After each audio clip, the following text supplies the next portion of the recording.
ये सबसे सुरक्षित आश्रय है जिसे मैंने देखा है, क्योंकि यह 100 साल पुराने पेड़ के अंदर चतुराई से छिपा हुआ है। इसका बाहरी आकार भी आसपास के वातावरण के साथ एकीकृत है। यहाँ तक कि अगर जंगली सुअर की बहन आधी रात को घर में घुसने की कोशिश करे तो भी यह 1 इंच भी हिल नहीं सकता। शुरुआती सर्दियों के जंगल में हर जगह सूखी टहनियाएं और पत्ते बिखरे हैं, जैसे आमाओं की बेरोजगारी। इसलिए उसने अपने कुत्ते के साथ बाहर जाकर मन को हल्का करने का निर्णय लिया। उसे अचानक एक 100 साल पुराना पेड़ मिला जो बीच से टूट गया था। कुछ साधारण ठोकरें मारने के बाद आमाओं ने तुरंत पानदुआन किया कि अंदर बहुत कुछ है। इसलिए उसने जल्दी से लकड़ी का कोयला लाया और पेड़ के तने पर चित्र बनाने लगा, यह सोचते हुए कि इसे रहने के लिए एक घर में बदल देगा। फिर आमाओं ने एक हाथ में पकड़ा और एक आरा निकाला और बनाए गए रेखाओं पर छिद्र खोदने लगा, ताकि आरा आसानी से अंदर जाकर सटीक कटाई कर सके। इस तरह की चतुर योजना न केवल आश्रय के प्रवेश द्वार को निर्धारित करती है, बल्कि काटे गए लकड़ी के टुकड़े भी बड़े दरवाजे के रूप में काम आ सकते हैं। Snip snip snip.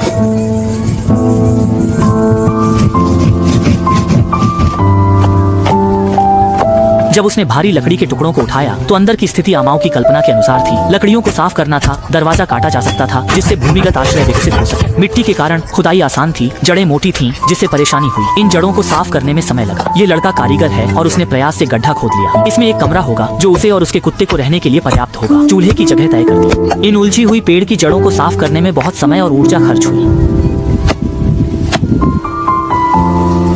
यह लड़का कारीगर है। उसने गड्ढा खोदा जिसमें कमरा हॉल है जो उसके और कुत्ते के लिए पर्याप्त है। ठंड के लिए आमाओं ने चूल्हे की जगह तय की। तापमान 0 से नीचे है, चूल्हा जरूरी है। योजना के बाद आमाओं ने चिमनी मापी और तना रखा। धुआं रोकने के लिए आमाओं ने खोखला तना सुरक्षित किया, क्योंकि तापमान 0 से नीचे जा चुका है। केवल लगातार गर्म रखने वाला चूल्हा ही सुनिश्चित कर सके कि वह रात आराम से बिता सके। योजना पूरी करने के बाद आमाओं ने धुएं के चिमनी की स्थिति को सावधानी से मापा और एक लकड़ी का तना निर्धारित स्थान पर रखा। फिर उसने लगातार नीचे की ओर जोर से ठोकरें मारना शुरू किया, जब तक कि यह चूल्हे के अंदर नहीं पहुंच गया। इस तरह धुएं की समस्या आसानी से हल हो गई। धुएं को अंदर आने से रोकने के लिए आमाओं ने एक खोखले पेड़ के तने को खोजा जो चिमनी के विस्तार के लिए एकदम सही था। वह सावधानी से चिंतित था कि लकड़ी जल न जाए, इसलिए उसने कुछ सूखी घास इकट्ठा की और उसे मिट्टी के साथ मिलाकर एक चिपचिपा मिश्रण बनाया। फिर उसने लकड़ी के तने के अंदर और बाहर इसे अच्छी तरह से लगाया, ताकि यह उच्च तापमान की परीक्षा को सहन कर सके।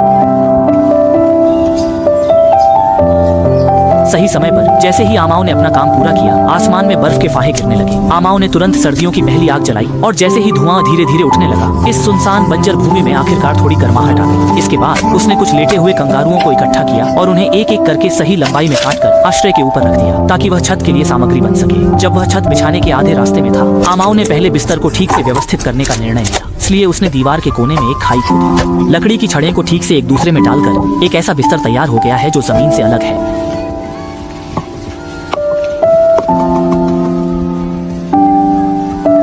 छोटी सी आराम के बाद आमाओं ने छत बनाने का काम जारी रखा। लकड़ी के बीच की दरारों को मिट्टी से भरा गया ताकि